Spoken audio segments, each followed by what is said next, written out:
ఆంధ్రప్రదేశ్ ప్రజలందరికీ నా నమస్కారాలు. మీ యొక్క విలువైన ఓటు సైకిల్ గుర్తుకే వేయండి.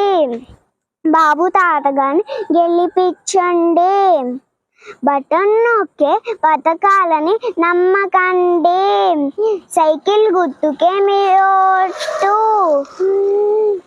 జై బాబు తాత, జై తెలుగుదేశం. Thank you. రాజ్యలక్ష్మి. నేను మైలవరం నియోజకవర్గానికి చెందిన ఒక స్త్రీని.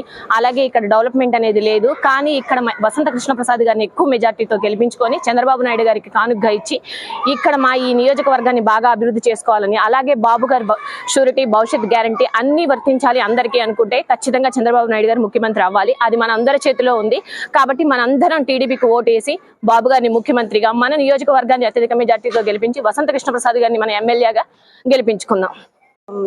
ప్రజానికంగా మాట్లాడుతున్నాము. మామూలు సామాన్య కార్యకర్తగా వసంత కృష్ణ ప్రసాద్ గారిని మంచి అత్యంత భారీ మెజార్టీతో ఆయన గెలిపిస్తాము. ఎలాగైనా ఆయన మా ఎమ్మెల్యేగా చేసుకుంటాము. అలాగే చంద్రబాబు నాయుడు గారిని ముఖ్యమంత్రిగా మేము ఆయనకి మంచి గిఫ్ట్ ఇవ్వాలనుకుంటున్నాం జనం అందరం కలిసి. ఎందుకంటే ఆ బాబు గారితోనే మన భవిష్యత్తు బాగుంటుంది. చదువుకున్న వాళ్ళకి కానీ, వ్యవసాయ వృత్తిదారులకు కానీ, కార్మికులకి అందరూ బాబు గారు రావాలని చాలా కోరుకుంటున్నారు. కాబట్టి మా నాయకుడు చంద్రబాబు గారే అని మేము కోరుకుంటున్నాం. అండి 2024లో వసంత కృష్ణ ప్రసాద్ గారిని అత్యధిక మెజార్టీతో గెలిపించబోతున్నాం. మైలవరం నియోజకవర్గాన్ని చంద్రబాబు నాయుడు గారికి గిఫ్ట్గా ఇవ్వబోతున్నాం. మన రాష్ట్రం అభివృద్ధి చెందాలన్నా, యువత బాగుపడాలన్నా చంద్రబాబు నాయుడు గారు రావాలి. నా పేరు శ్రీలక్ష్మి, మైలవరం నియోజకవర్గ సభ్యురాలిని. వసంత కృష్ణ ప్రసాద్ గారిని గెలిపించుకొని వీటిపిఎస్ పొల్యూషన్ కానీ, డ్రైనేజ్ సిస్టమ్ కానీ, వాటర్ కుళాయిలు కానీ ఏమీ లేక జనాలు బాగా ఇబ్బంది పడుతున్నారు.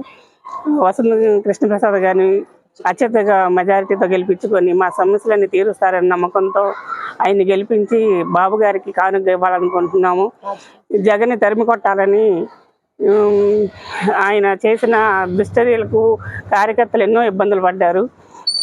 అవన్నీ లేకుండా కార్యకర్తలు పడిన ఇబ్బందులన్నీ బాబుగారు వచ్చినాక తీరుస్తారని, బాబుగారు వచ్చినాక రాజధాని వస్తుందని నమ్మకంతో బాబుగారు పెట్టిన సూపర్ 6 పథకాలు కానీ, గ్యాస్ సిలిండర్ కానీ, ఉచిత బస్సు కానీ, పెన్షన్ కానీ, మహిళలకి కొంతమంది మహిళలకు పెన్షన్ తీసేశారు. అది కూడా బాబుగారి హయాంలో వస్తుందని మేము భావిస్తున్నాము. బాబుగారి మీద ఎంతో నమ్మకంతో మేము అత్యధిక మెజార్టీతో ఈసారి బాబుగారిని గెలిపించాలని వసంత కృష్ణప్రసాద్ గారు మాకు భరోసా ఇచ్చారు. మేము మీకు అన్నీ చేసి పెడతాము నియోజకవర్గంలో అని చెప్పి ఆయన భరోసా ఇచ్చారు. ఆయనకు మేము అండగా ఉండి ఆయన అత్యధిక మెజార్టీతో గెలిపించుకొని బాబుగారిని సీఎం చేసే వరకు మేము నిద్రపోదలుచుకోలేదు. రాష్ట్రం అంతా బాగా అభివృద్ధి చెందాలి, యువతకి బాగా ఉపయోగపడాలి, ఉద్యోగాలు రావాలి. చిన్న చిన్న వ్యాపారస్తులు కానీ, పెద్ద వ్యాపారస్తులు కానీ ఎంతో నష్టపోయారు. వాళ్ళందరూ కూడా బాబుగారి హయాంలో బాగా వ్యాపారాభివృద్ధి చేసి ఇంకా కొంతమంది యువతకి ఉపాధి కల్పించిన వాళ్ళు అవుతారని బాబుగారిని గెలిపించుకోవాలన్న ఉద్దేశంతో మేము కష్టపడుతున్నాం రేయింబగళ్ళు.